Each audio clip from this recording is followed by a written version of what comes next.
Zuko isn't a story about a villain becoming a hero. He's a story about someone realizing they've been living the wrong life, and what makes it so powerful is that nothing about his journey is unrealistic. If anything, it's uncomfortably familiar. There's a moment in Avatar The Last Airbender where Zuko finally gets everything he thought he wanted. His honor is restored, he's accepted again, and by all accounts, he has won. But instead of feeling complete, he instead feels lost. And that moment made me realize something that I think a lot of people don't really talk about. Zuko isn't just a character in a story, he represents something much more real. He is what happens when a good person is raised in the wrong system. When we are first introduced to Prince Zuko, he appears to be a villain.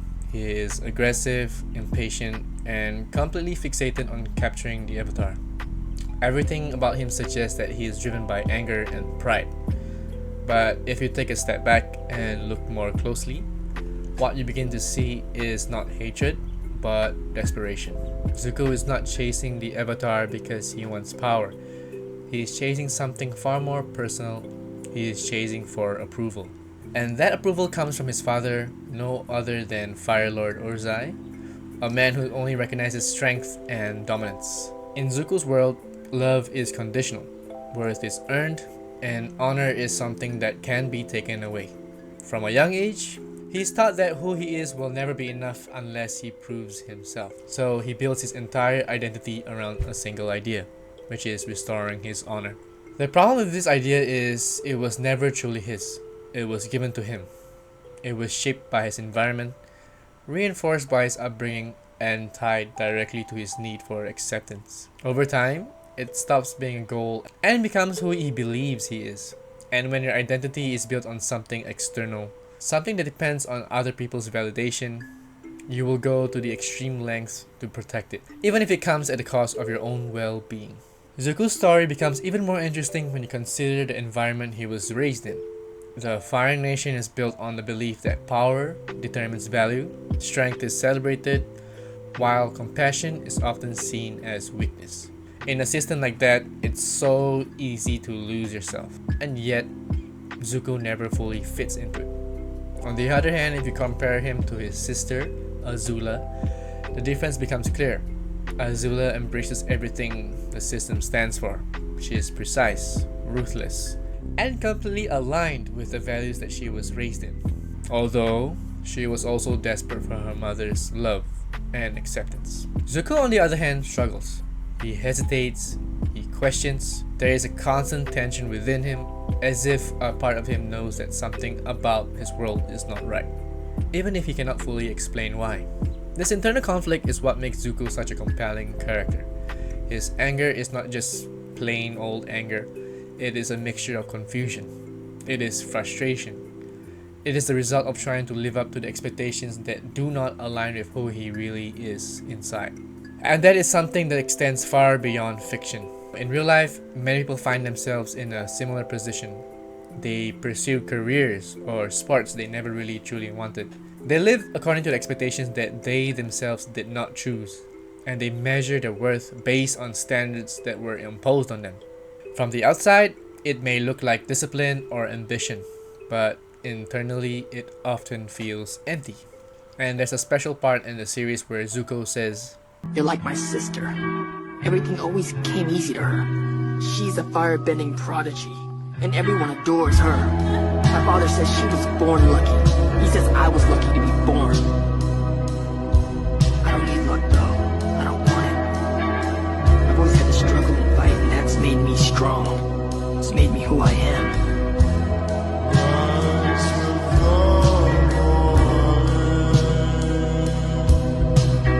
And on the surface, this sounds like a powerful statement about resilience. And in many ways, it is true. Zuko's struggles have made him stronger.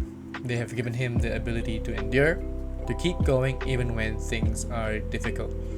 However, there is a deeper layer to this. Struggle, by itself, is not inherently meaningful. It does not automatically lead you into the right place. It simply strengthens whatever path you are already on. And if that path is aligned with who you truly are, then struggle can shape you into someone better. But if that path is based on the wrong goals, then all that struggle does is make you more efficient at chasing something that was never meant for you. And this is where Zuko's journey takes a critical turn. After everything he has gone through, he eventually achieves what he is set to do. He regains his honor, he is welcomed back, he receives the recognition he has been seeking for so long, and by all external measures, he has succeeded. And yet, instead of feeling fulfilled, he feels lost. This moment is perhaps one of the most realistic aspects of his character, because sometimes the most disorienting experience is not failure, but success. It is reaching a goal that you've been chasing for years, only to realize that it does not bring you satisfaction that you expected. It is in the moment that you are forced to confront a difficult question. If this is what I wanted, why does it feel so wrong? And throughout all of this, there is one constant presence in Zuko's life, and that is his iconic Uncle Iroh. He serves as a quiet counterbalance to everything Zuko has been taught. He does not impose his beliefs on Zuko or force him to change. Instead, he offers guidance, often through simple questions or observations, allowing Zuko to come to his own conclusions. And what makes Iroh significant is not just his wisdom, but his patience.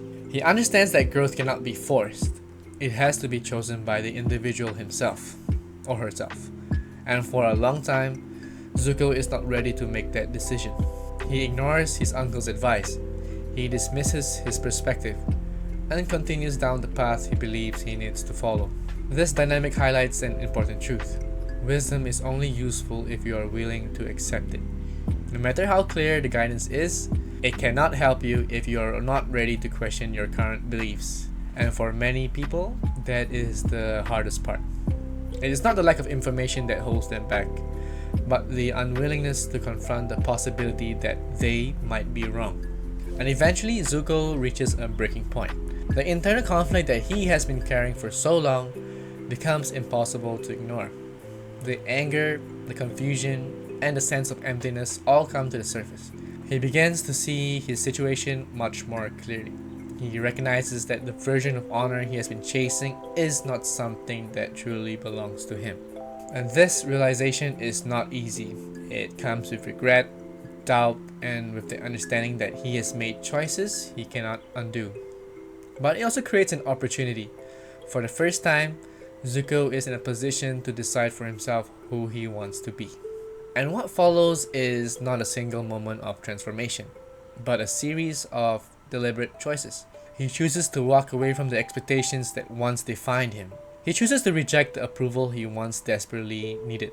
And most importantly, he chooses to align his actions with what he now understands to be right.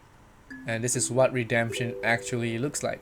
It is not a dramatic one-time decision that instantly changes everything. It is a gradual process of choosing differently, again and again, even when it's difficult. It requires honesty, not just with others, but within yourself. And by the end of this journey, Zuko is no longer the person we were first introduced to. Not because he has become stronger, but because he has become more aligned.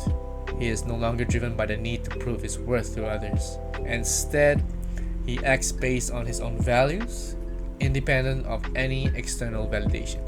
And this is honestly where I feel that the real lesson lies. That his story, Zuko's story, shows that it's possible to be shaped by the wrong environment, to be influenced by the wrong beliefs, and to spend years chasing the wrong goals. But there's always light at the end of the tunnel, which is to find your way back. There's still a possibility to still find your way back.